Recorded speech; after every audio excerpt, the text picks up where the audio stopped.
Сәлем достар, менің есімім Ахмет Саят, мен интернет-маркетологпын. Бүгін сіздерге мен ESPN-ы төлем жасадық, төледік, бірақ бізге отказ келді. Не үшін ESPN-ы қалай қайтып қайтара аламыз ба деген сұраққа жауап беретін боламын. Видеоны соңына дейін көріңіз. Тағы да бір өтінішім бар достар, осы YouTube каналға тіркеліп алсаңыздар, лайк басып, колокольчикті басып қойсаңыздар. Себебі осы 42.500 теңге жайлы тағы да бір жаңа ақпараттар іздеп табатын болсам, мен сразу осы YouTube каналға салатын боламын. Кеттік онда, менің видеом жалғассын. Бірінші сұрақ, ESPN-ы төледік, бірақ отказ келді. Не үшін отказ келеді? Себебі сіздер ESPN-ы төлеген кезде бір күннен кейін өтініш бермедіңіздер. Яғни айтқанда ESPN-ы төлей сала сіздер өтініш берген боласыздар. Себебі менің өзім осы 5-ші шаққа келгенде маған ESPN-ы төлемедім, сондықтан да отказ саған деп маған 42.500.еңбек.kz сайты солай ответ қайтарды. Сол кезде мен сразу юристерге, заңгерге шыққан бойда, ол заңгердің ответі, жауабы осылай болды. Жалпы сізде күтуіңіз керек. Негізі ESPN-ы ESPN-ға 2600 теңге төлем жасадық қой. Жасағаннан кейін барып, ол ESPN бір күннен кейін немесе 2 күннен кейін ол базаға енгізіледі. Яғни айтқанда төлем жасады ESPN деп енгізіледі. Ал көптеген адам болғандықтан дәл қазір уақытта өздеріңіз білесіздер, 3 миллиондаған адам ESPN-ны төлем жасап жіберді.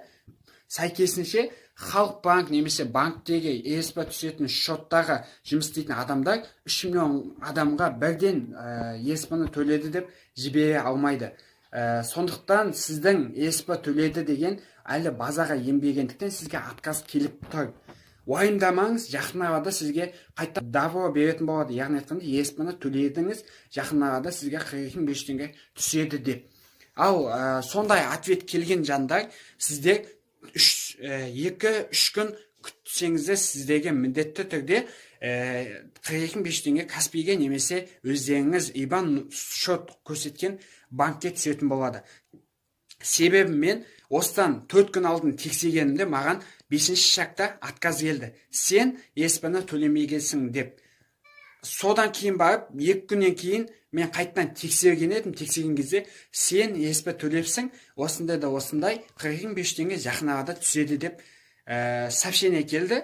Содан кейін не істедім? Содан кейін барып тек қана күттім. Бір күннен кейін барып бүгін, яғни айтқанда 42.500 теңгені алдым. Сондықтан да достар, сіздерге егер ESPN төлеген болсаңыз, сізге отказ келіп тұрған болса, сіз уайымдамай күтіңіз. Тек қана күту ғана қажет. Сондықтан да күтіңіздер, сабырлықпен күтіңіздер. Жарайды ма?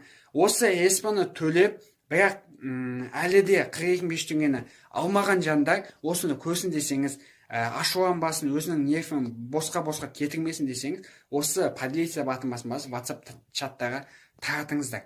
Жақсы, сіздермен болған мен Саят Ахмет, менімен болғандарыңызға рахмет.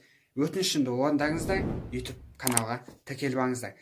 42.500 теңге жайлы тағы да ақпараттар табатын болсам, YouTube каналға бірден шығаратын боламын. Ал ол видеоны құртып алмау үшін, ол видеодан бос қалмау үшін, ол видеоны ерте көру үшін галочканы басып кетіңіздер. Жақсы, аман сау, саламат.